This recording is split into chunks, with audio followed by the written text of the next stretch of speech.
I believe that there are these, I would call them, and this is just my own non-scientific term, interdimensional objects.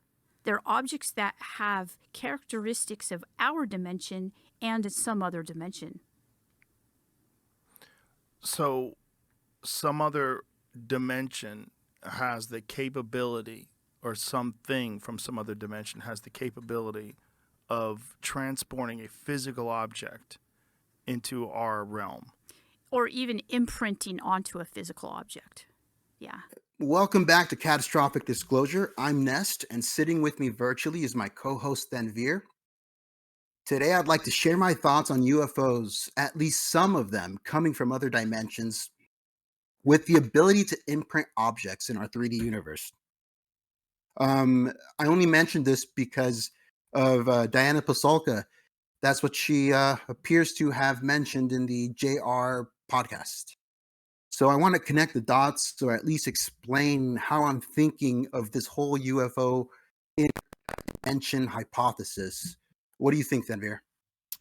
Yeah, for me, it's a topic I just can't hide under the rug, no matter how hard I try, because as an engineer, I gravitate towards the physical crafts and the reverse engineering aspects of it. So analysis of the ultramaterials, the aerodynamics, the energy source, the exotic physics, and the computational power driving the machines. But time and time again, we have world-class researchers coming back to this supposed interdimensional nature of this phenomenon. And it forces me to sit with this unknown, this gap of knowledge, this seemingly incomprehensible characteristic. So because of that, I'm excited to dive into this area with you. Cool. We just got to make sure not to say interdimensional too loud. Otherwise, Eric Weinstein's going to get fucking pissed. Anyway, I want to connect the dots. So let's begin with the former space security chief of Israel, Haim Eshed. He served on the head of Israel's spacecraft program for nearly 30 years. He's received multiple awards. He's a PhD. And in 2020, he said some pretty far out there stuff that at that time I thought were pretty crazy. Let's watch this clip. Aliens exist and President Trump knows about it. That's according to Israel's former space security chief. In an interview with an Israeli newspaper, he said the aliens have been waiting until today for humanity to develop and reach a stage where we will understand in general what space and spaceships are. NBC News chief global correspondent Bill Neely explains this one. Hi, Alison. Well, this is quite a story, and it comes from the man who headed Israel's space security program for nearly 30 years. Haim Eshed is making the extraordinary claim that the United States and Israel have been in contact with a group of aliens for years, not immigrants, but extraterrestrials. He has called them the Galactic Federation of Aliens, and he says President Trump is aware of the existence of these aliens and had been on the verge of revealing their secrets, he claims, but was asked not to do so by the Federation in order to prevent what he calls mass hysteria. Well, the retired general says the US and Israel have kept it from the public because, quotes, humanity isn't ready and the aliens don't want to reveal themselves until humanity can evolve, he says, and understand what space really is. All right, man. What do you think, Thenveer? Yeah, what's extremely interesting to me is the fact that this man has little to gain and much to lose by making such far out statements. As a matter of fact, one could say that he's tainting his legacy. Something we discussed in the last episode when we brought up Roswell and Lieutenant Colonel Jesse Marcel. Why would such accomplished men in their old age make such claims?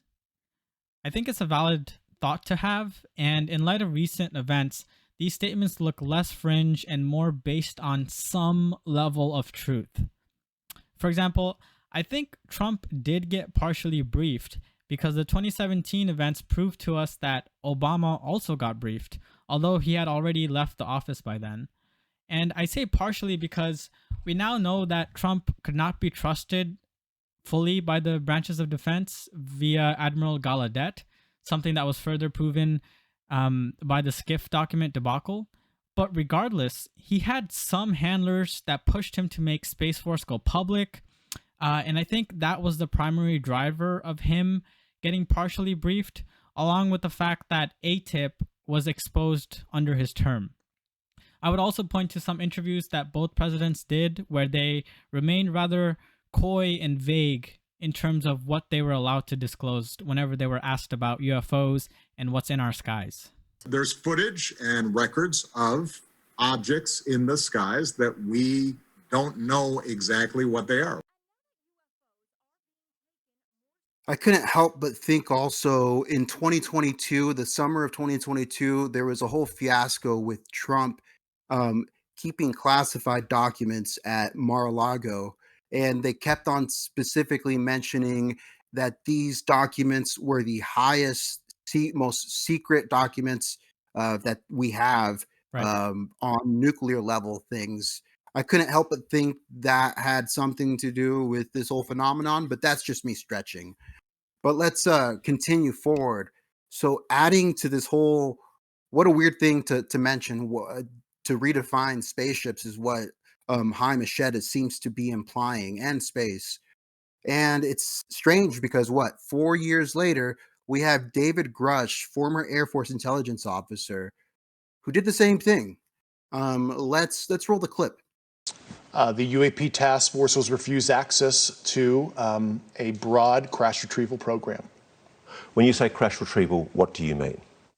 These are retrieving non-human origin technical vehicles, call it spacecraft if you will. 2 instances of high-ranking military officers hinting that spacecraft may have another definition. So what if these UFOs we keep hearing about aren't just really traveling through space as we know it, but what if they're doing it through other dimensions? What if our understanding of the way they travel is limited by the constraints we put on them?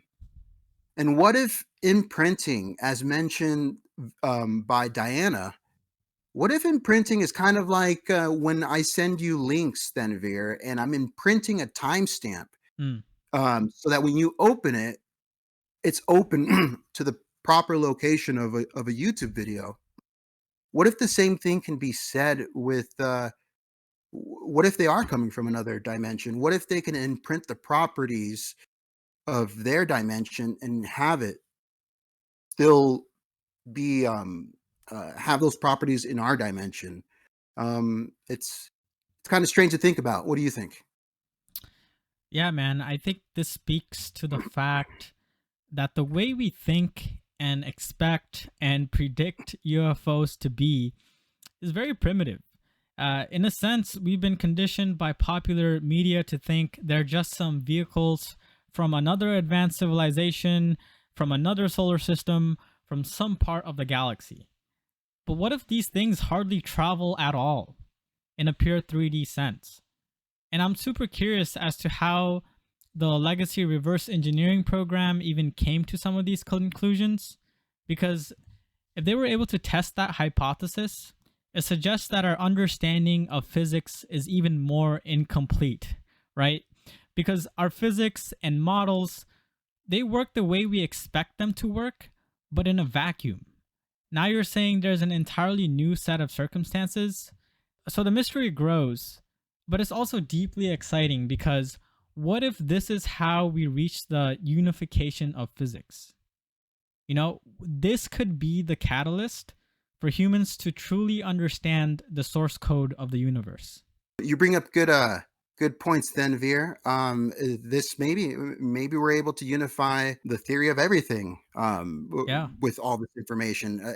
I know it's a stretch, it's a far stretch, but as I'll reveal in a minute, as soon as we watch a couple more videos, I'll explain what I mean by all this cryptic language that I keep on mentioning.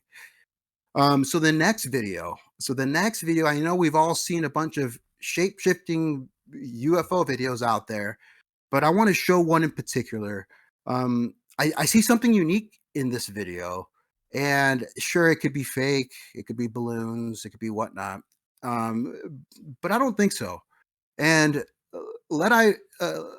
must I get people to remember as well is that UFO balloon shapes is a category for how some UFO look like. So if UFOs do exist and they do represent, at least some of them, advanced technology of non-human origin, then logically there are UFOs that look like balloons. So I just want to remind people that. So let's watch this video. Yes. Oh, I see it. It's right here. Well, what we have is a metallic object. I can see clearly in my handycam, and certainly it's strange. Doesn't seem to be a balloon. Can you see the monitor? Oh. Yeah, it's strange. Here, we gotta get the monitor too. Can we see that? Now I'm using 100x Here, come here. You want to see it? power. Yeah, I don't want to. I am using 100x power here.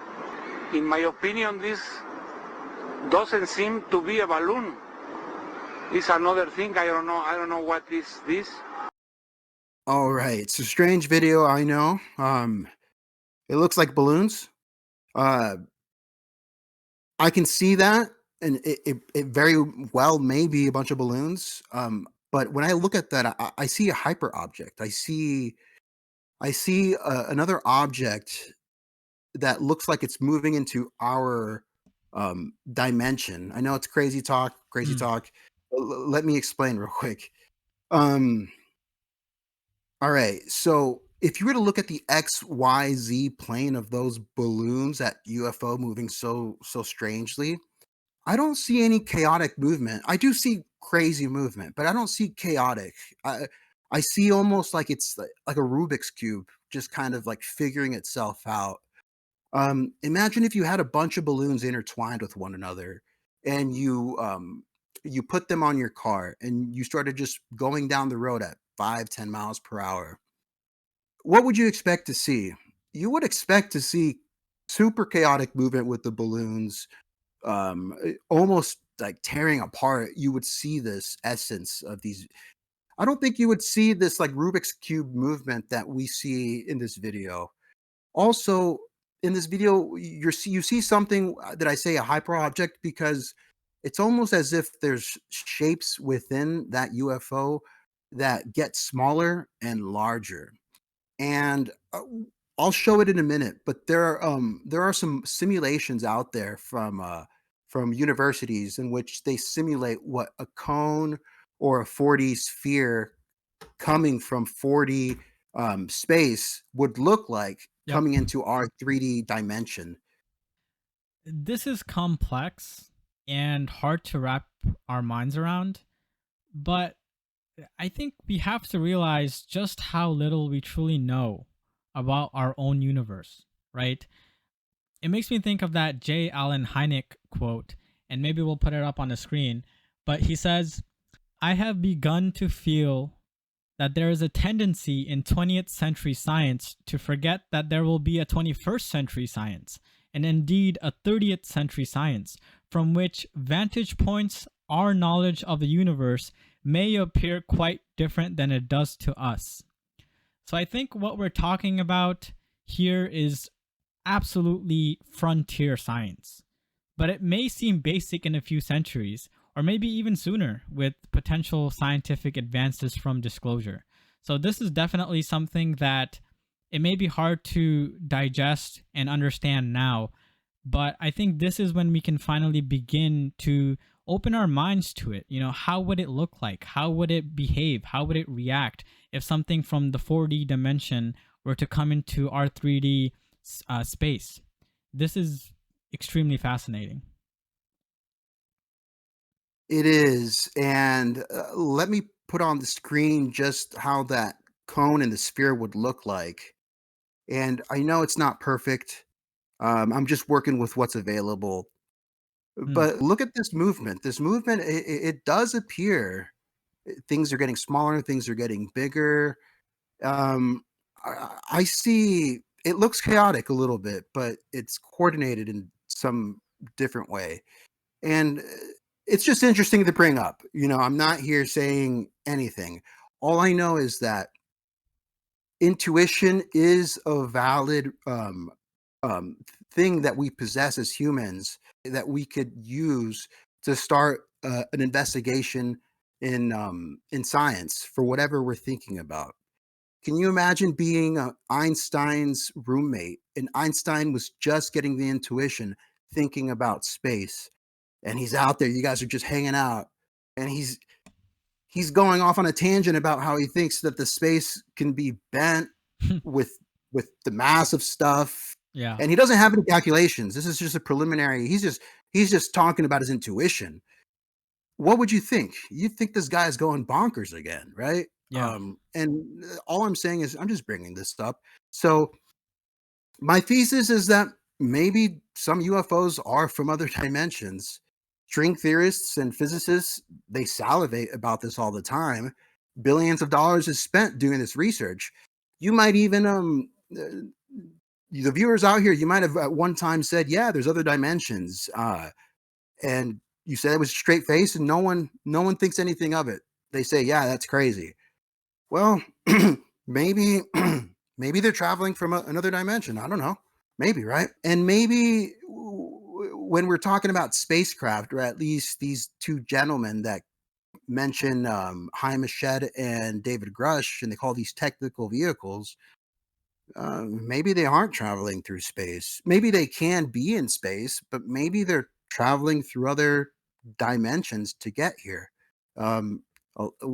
Our ancestors have been talking about heaven, hell, a different place that we all go to when we die. These could all be Realms. called dimensions. Right. And maybe these other dimensions, let's just say if the phenomenon comes from a 4D dimension, maybe their electron orbitals orbit their atoms a little bit differently, giving their atoms different properties, which maybe that's why we can't make sense of these materials that we're supposedly finding, because those electron orbitals are orbiting completely different to how our electron orbitals orbit. So it's just something to think about. And so maybe that's what imprinting does. Maybe imprinting means that they keep their properties from their dimension and it stays within our dimension. And that could be an explanation. I'm just spitballing. I'm just trying to think of it differently, right? What do you think? Honestly, like J. Allen Hynek in that quote, I think not too long from now, we'll be having this conversation, or maybe the scientists of the time will be having this exact conversation. But just like how Einstein was talking about bending space-time, what we're talking about right now will be just common knowledge and the common understanding of physics at the time. So it's still hard to wrap my head around it, because we're just humans. We're mammals. We have eyes, we have ears, we have these senses. We look and see, and we understand the 3D world that we were sort of created to understand. But trying to think above that, trying to think deeper, that's definitely something that I really hope that the UFO phenomenon can give us the missing puzzle piece for understanding. Agreed. And I just want to finish off with just to remind everyone about, I keep on harping on it, UFO metacognition, or thinking about how to think about UFOs. So I say this jokingly, but I encourage just people to think beyond just typical arguments. The typical argument, well, how could they get here? Even if you travel at the speed of light, the universe is so vast, it doesn't make any sense. We need to think beyond those NPC thoughts. It's just too NPC. Yeah. And I have a great example of someone, Brian Greene, the famous physicist and educator. We've all grown up, or at least I have, listening to him. Yeah. And he's been doing some research on some what he calls kooky things. And I just want to leave at this video and just realize how he thought about the problem of traveling faster than the speed of light. He thought about it differently 30 years later. And according to his research, it is possible for a signal to go faster than the speed of light without breaking any law that we know right now. And that he discovered just by thinking of the problem differently. So I encourage everyone to think differently about UFOs. Let's push play. I've been working on some strange things of late, which I'm almost afraid to talk about, but since they've been published, I guess I shouldn't at all hold back. But it sounds a little kooky. It sounds like the kind of things that I receive in, emails and crank letters for the past 30 years. It has to do with questioning whether the speed of light really is the limit for signal transmission. And we all know that, as anyone who's taken basic physics, studied special relativity, that it's an absolutely well-established fact that locally, the speed of light is the limit for signal transmission, obviously going back to Einstein and a gazillion experiments since. But there are some unusual contexts that theories like string theory suggest. And those contexts suggest that the overall shape of space might be non-trivial in the sense that it might not just sort of go on forever. Space might curve back on itself. And you can ask yourself, what if the universe is in the shape of a loop, or at least there are dimensions that are looped, that as you go out in one direction, you go far enough, you'll come back to your starting point. And so we began to study signal transmission in universes where the signal could go all the way around the universe en route to its destination. And we found in certain circumstances, you could have signals going in that unusual trajectory that would get to their destination faster than the signal that would seemingly be the quicker one, moving right through the space-time without traversing these closed curves. And so we found that there are signals that can go from here to there faster than the speed of light. It all has to do with the topology of space. And if that topology is non-trivial, if they're non-contractible loops in that space, then that allows for qualitatively different trajectories for signals. And when you take those into account, you find that the signals can have a net speed that's faster than the speed of light. And moreover, it starts to sound a little bit kooky, but when you take special relativity, you learn that if signal can go faster than the speed of light, then there are observers, according to whom that signal may arrive at its destination prior to the time at which it was emitted. I love that video because Brian Greene, just because he thought of the problem differently, he's coming to very new conclusions and very new answers to these age-old questions that we've always had. So I think it's very inspirational, and it should encourage all of us to just think a little bit differently. And maybe we won't have to bend over backwards and look into breaking all of these laws that we've established. Maybe there's some things that we can just tweak a little bit, and we'll also come to some new understanding of how the universe works. So thank you everyone for joining us for this short episode, and we'll be back sometime soon with another podcast episode with all three of us. So thank you everybody. Thanks.